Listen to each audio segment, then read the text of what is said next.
নদিয়া জেলার হোগলবাড়িয়া থানার অধীন সুন্দরপুর দোলবাড়িতে দোলযাত্রায় মেতেছেন এলাকাবাসী। নদিয়া জেলার অধীন হোগলবাড়িয়া থানার অন্তর্গত সুন্দরপুর গ্রামে অনেক পুরাতন জমিদার বাড়িতে রাধাকৃষ্ণের মূর্তি আছে। ওই মন্দিরের নাম দোলবাড়ি বৃন্দাবন বিহারী। এই মন্দিরে 4 বার ভোগ নিবেদন হয়, দুপুরবেলা অন্নভোগ হয়। মন্দির প্রতিষ্ঠাতা হয়েছিল 1197 সালে নসিপুর রাজবাড়ির প্রধান উকিল শ্যাম সুন্দর সরকার। তিনি প্রতিষ্ঠা করেছিলেন। ওই মন্দিরে নিত্যানন্দ মহাপ্রভু এসেছিলেন বলে জানায়। ওই দোলবাড়ির উৎসবে সকল এলাকাবাসী ভিড় জমায়। দোল পূর্ণিমার দিন 6 থেকে 7 দিন মেলা হয়।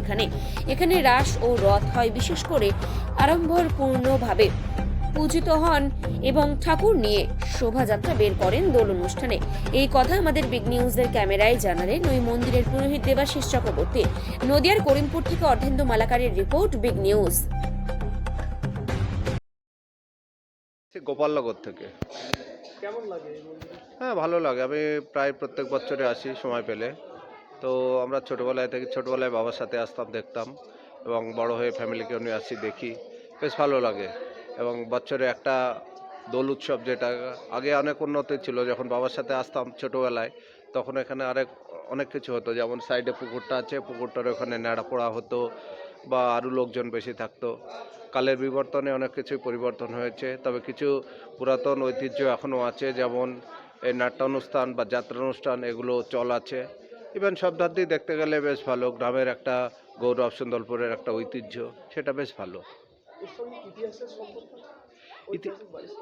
ঐতিহাসিক বাড়ি সম্পর্কে এখানে তেমন কিছু না, যেহেতু আমার এখান থেকে অনেকটা দূরে বাড়ি। এখানে বলতে গেলে এটা ঐতিহাসিক বলে, মানে কি বলবো, জমিদার আমলের, এরাও ছোটোখাটো জমিদার ছিলেন সেই আমলের, এবং সেখান থেকে দীর্ঘদিনের এই পুরাতন এখানকার যে মন্দির, হ্যাঁ, সেখানে একটা অনুষ্ঠান দীর্ঘদিন ধরে হয়ে আসছে, এবং দীর্ঘদিন ধরে এই অনুষ্ঠান চলছে, এবং আশা করব এরা ধরে রাখবে, এবং নানাভাবে এটা কি বংশ অনুক্রমে এটা চলে আসছে।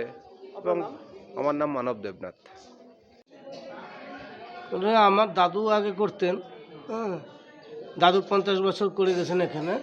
তারপর আমি করছি, আমি মোটামুটি 1990 সাল থেকে করছি এখানে পুজো, এবং 1197 এখানে প্রতিষ্ঠিত হয়েছে মন্দির।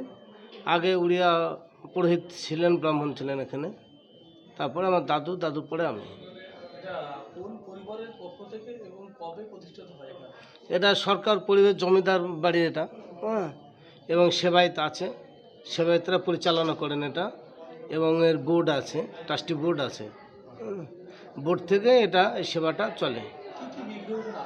এখানে রাধা গোবিন্দ বলতে আছে বৃন্দাবন বিহারী দেব ঠাকুর, বিনোদ বিহারী দেব ঠাকুর, এবং শ্রী শ্রী নিত্যানন্দ মহাপ্রভু দেব ঠাকুর, রাধিকা, ললিতা বিশা, সখী, লক্ষ্মীনারায়ণ এবং গোপাল, সব আছে। সকালবেলায় বাল্যভোগ হয়, দুপুরে প্রত্যেক দিন অন্নভোগ, পঞ্চবান্ন অন্নভোগ হয়, এবং বৈকালীন শীতল ভোগ হয়, সন্ধ্যা আরতি হয়, এবং রাত্রিতে আবার ভোগ হয়, হয়ে মন্দির বন্ধ হয়। হ্যাঁ, বিশেষ অনুষ্ঠান হয় এখানে। দোলটা হচ্ছে সব থেকে বড় উৎসব, এবং এখানে রাস, নবান্ন, জন্মাষ্টমী, ঝুলন, রথ, সমস্ত কৃষ্ণের সমস্ত অনুষ্ঠানে এখানে হয়।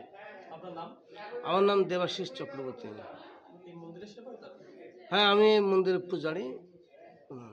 হ্যাঁ, আমি সরকার জমিদার বাড়ির এই বিনোদ বিহারী মন্দিরে প্রতি বছরই আসি, এবং এসে খুব ভালো লাগে। একটা পুরনো ঐতিহ্য মণ্ডিত ইতিহাসের বহু সাক্ষী বহন করে এই জমিদার বাড়ির বিনোদ বিহারী বিগ্রহ।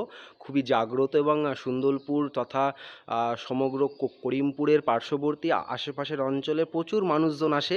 আমিও বাবা মার সাথে, আমার পরিবারের লোকজনের সাথে প্রতি বছরই আসি।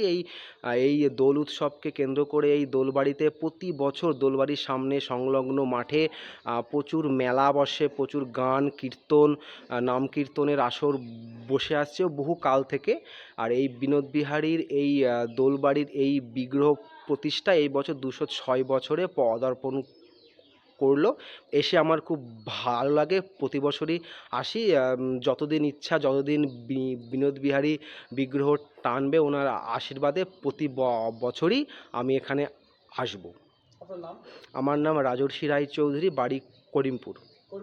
হ্যাঁ, আমি করিমপুর থেকে এসেছি।